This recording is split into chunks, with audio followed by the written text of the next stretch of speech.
All right, Jake, we're into camp a little bit. We talked to some guys, and it was just the beginning, but how different is this for you this year to be in camp and with everything that you did last year? And now you know people, you know your way around, you got a little bit behind you. No, it's a huge difference.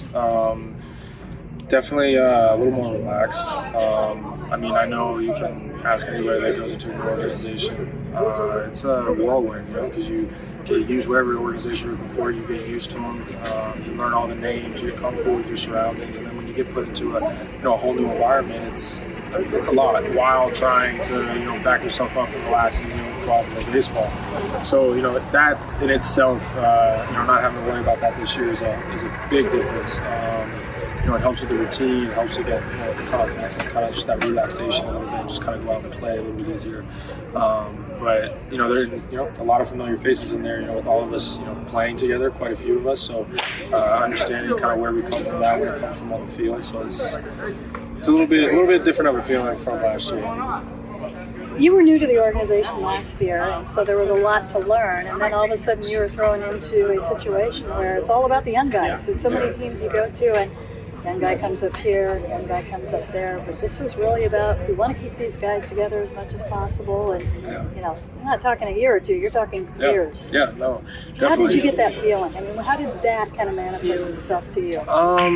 I mean, as a baseball player, I mean, I'm the first one. You can ask my wife. Like all the stuff that you guys, record and write, video, whatever throughout the season, even in the off season. Like I don't read any of it. Nothing. I don't partake in any of that stuff. So, but at the same time, as a baseball player, you still get wind of a lot of things, especially when it involves stuff like that with an entire organization, not specific to you. Right. So all of us in that clubhouse know exactly what's happening. I mean, and they're very open. I mean, they communicate very, very well. We had our first meeting yesterday as a whole squad, and that was one of the things that was iterated to us. We're not hiding it. We're in that process of creating that foundation for a championship team, creating that clubhouse culture, with the young guys, but also the mix of the veteran guys. You got Bogey, you got C, you got D, all these different guys. So it's all these different pieces that are now starting to form together. That they've been very open to everybody about that process that they wanted to take and where we're at now and where we want to get to. Whenever that happens, it always trickles down to us players. We always feel it. We're always aware of it. And for us, it's to me, I think the biggest key is us buying into it. Which I think we are. Us collectively as a group, it's impressive. All of us are very excited. We're on board with everything that they've been iterating. Not only to you guys, but to us as an organization. And it's been pretty cool. How quick can that happen? As quick as we want it to happen. It's all on you, Jake Fraley. Yes. Yeah, that's a tough one right there, and we'll see what happens, but we're excited to see that. One of the things, we did a FaceTime interview in the off season. I'm so happy to see you. Yeah. End of the year last year. I'm going to be honest. I mean, I know you went through a lot. There were injuries, and a lot of you look worn down. You looked a little beat down. No, of course. Yeah. Yeah. And totally different when I spoke to you about a month and a half ago, and totally different now. Talk about the process to get to where you're at right now. I mean, that's exactly what it is. It's a process. I have a big kind of goal / point of mine that I always like to take advantage of. Picking the minds of the guys that are around me. I mean, obviously, I'm talking about the Ichiros, and this year, having Cargo here. These guys have so many years under the belt of successful seasons. There's a thing about them that always stands out, and that's understanding the process. It's not getting too high or too low with whatever's going on around you. I mean, it's a long baseball season.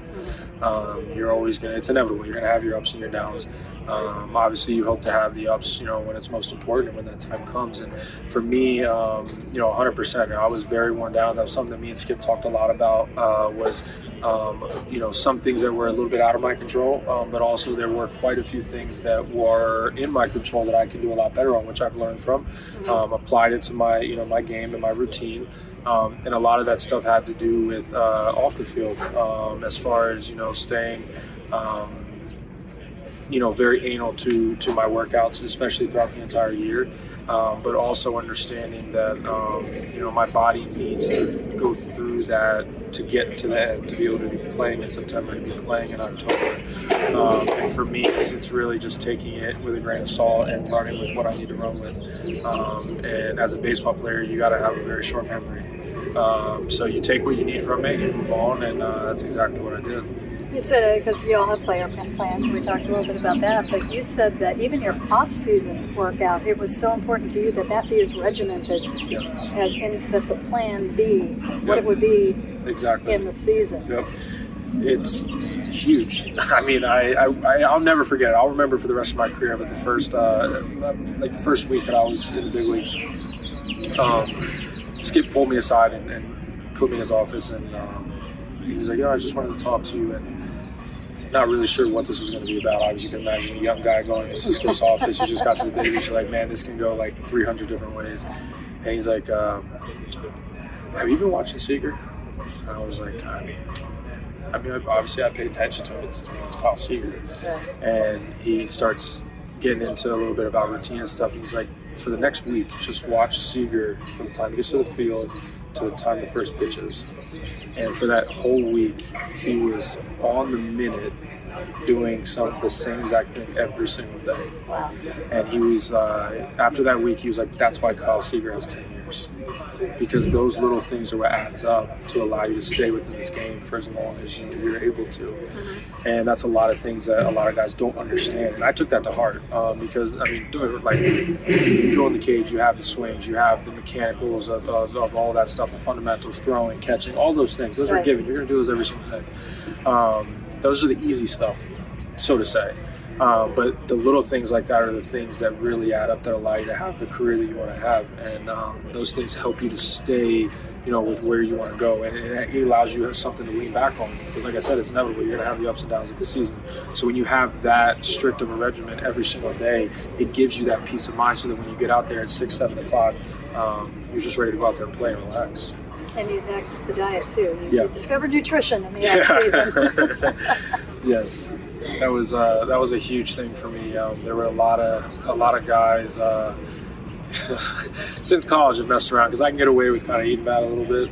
It's just the genetics that I've been blessed with. Not forever. And no, not forever. And I'm not gonna lie. I did have Braden Bishop in my ear a little bit with how strict he is about nutrition, and just listening to those guys. Like I said, especially Braden, it was weighing on me a little bit. I was like, you know what? I think I need to maybe start looking into this a little bit. And as I, came across a nutritionist that I have, Angie, she has been unbelievable. Not just obviously, coursing out, my eating habits and exactly what I'm eating, but more just an understanding of what that food does for you. Yeah. Because it is a direct correlation to how you perform up to game time. It's incredible, and I've seen such a big difference in how my body's recovering, how the energy that I have every single day, and I'm really, really excited to see that through a whole season.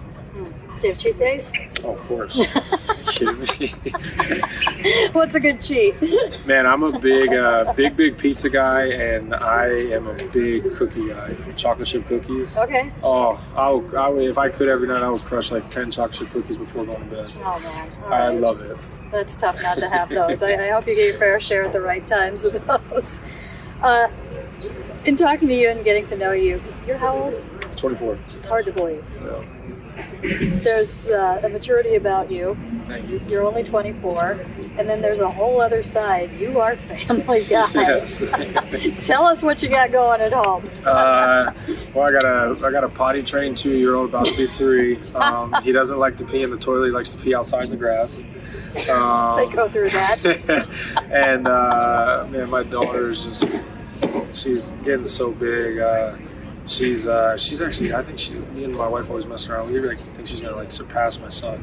Yeah. She's just growing like a weed. But no, that's everything to me. And anybody that knows me understands that. I'm obviously very open about that. But I don't see how you cannot be. In a game like this, you have so much failure. You have so many things going on around you. Not giving you any better advice. but it's just, you know, all those things, and you know, having that and understanding the importance of that allows you to kind of, you know, take a step back and kind of, you know, depressurize everything, kind of flush everything. And there's nothing better. I'm telling you, there's nothing better than looking up out of the dugout and seeing your family up in the stands. It's an incredible feeling, and I'm very, very fortunate and blessed to be able to have them on this journey with me. And my understanding is they really are on the journey. They were traveling with you everywhere, in every step. How do you do that? Well, it's I mean, so they're always with me. You know, they're here in spring training, the whole spring training, and then as soon as we pick up to leave for the season, they're right there with me. Right. Last year it was actually very unique in Arkansas, in the Texas League, because the way that they set up our schedule is very, very awkward, very weird. But we only basically played 2 teams for the whole first half. Okay. Like it was crazy, and so we were in Arkansas, and we were playing Tulsa and then Northwest Arkansas. Both of those are within an hour and a half drive. Oh, wow, okay. So we were like whole first half. That's literally the only team we're playing with, like a spit of maybe one other team. You're So right organization. yeah, you're kidding me, and I right time of the league too. So they were able. I was fortunate enough while I was in AA, you know, they were able to come on road trips with me because it was short. It was just a short drive, and it was pretty unique. Once we got to AAA, obviously it wasn't happening because of, you know, the red eye flights, late flights, and then obviously big leagues is flying too. So, you know, we have a couple road series this year picked out that we really want them to come on. But other than that, you know, they'll be at home waiting for me to get back from road trips. Oh, that's good balance right Oh, there. of course, you need that. Yeah, to get away, yeah. be with the boys. Right, Yeah. right. And good for the kids, too. Oh, of They course. get to travel and see different Yes. places at such a young age. Exactly. They'll yeah. remember. That's why we wanted to have kids so young, Yeah. because it's such a unique thing. Oh, man. Well, it's going to be fun to see them running around. You going to steal some bases this year? No, I hope so. I intend to. What happened that year in Australia? That was it 39 out of 40? Yeah, that was very hot atmosphere, so very loose all the time, and it was something I was actively working on at the time. We had a guy who was with Tampa Bay, and he's one of my favorite human beings of all time, still to this day. One of my favorite coaches I've had. His name's Craig Albert. He's actually a bench coach with the San Francisco Giants now. Oh, nice. And he was like a guru with me with stealing bases, with everything, but I really, really honed in on him with stealing because he used to be a catcher, so he was perfect. And that winter ball in Australia, that was something that we really, really worked on. And I was like, you know what, like, I don't care if I get thrown out 50 times. I'm running. I'm getting this down, and I'm getting it down pat. I'm going to get comfortable with it.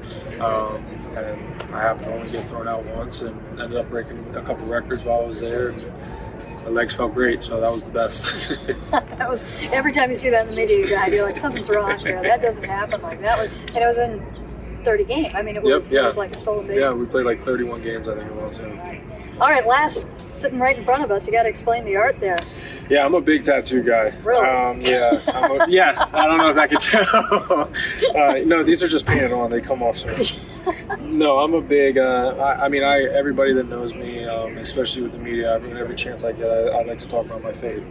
And I'm a believer in Jesus, so I got Jesus up top here with angels, basically resembling of him looking over us as his children. And then another angel over here, and then I have James 4:7, which is submit yourselves therefore to God, resist the devil, and he'll flee from you. And then I got a clock just because I love the way these look when they're done right. I got me and my wife's date that we were married. Oh, that's neat. And then I got faith over here, strength over here. I have Jesus dying on a cross, a rose, a dove in the back. And then I have Psalm 37:4 on my back. Okay. Yeah. Does the same person do all of them? This is actually done by, the back was, so including the back, it was 3 different people. Okay. Yeah. That was the arm all at once, or? No, so I got this done, and then this done, and then this past off season I got the cross, the rose, the dove, and the angel to finish everything up. And then next off season I'm going into my chest, and then eventually I want the other arm too. Then you're in trouble. Then There's no going back. you're running out of real estate. Yeah, there. no. Just keep them off the neck. No neck. No Okay. neck. I can't do that. Jake, absolutely fantastic to catch up with you. I hope you have a fantastic spring. Thank you. I really appreciate it. Thank you. Thank you.